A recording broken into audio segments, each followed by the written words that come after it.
Police station વિસ્તારમાં જુગારનો ગણનાપાત્ર case શોધી કાઢતી zone 3 LCB team.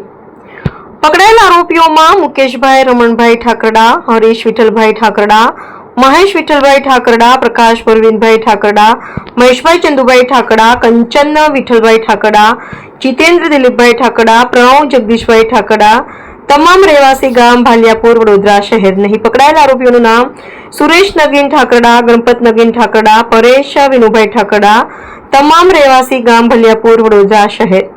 કબજે કરેલ મુદ્દામાલમાં જોઈએ તો જમીન દાવના તથા અંજળતીના મળી કુલ રોકડા રૂપિયા 10,590, મોબાઈલ ફોન નંગ જેની કિંમત રૂપિયા 10,000, ટુ વ્હીલર નંગ 2 જેની કિંમત રૂપિયા 1,20,000, કુલ મળી કિંમત રૂપિયા 1,40,590 ના મુદ્દામાલ સાથે આરોપીઓને ઝડપી પાડવામાં આવ્યા છે. સારી કામગીરી કરનાર અધિકારીઓ, કર્મચારીઓ, police sub inspector S A Fuldhara, ASI Kanaksinh Shivsinh, assistant head constable Ravindrasinh Karansinh, Dashrathsinh Bhanabhai, Siddhrajsinh Rajendrasinh, Miteshbhai Ratanbhai, Hasmukhbhai Devabhai અને જયેશભાઈ મેરામણભાઈનો સમાવેશ થાય છે.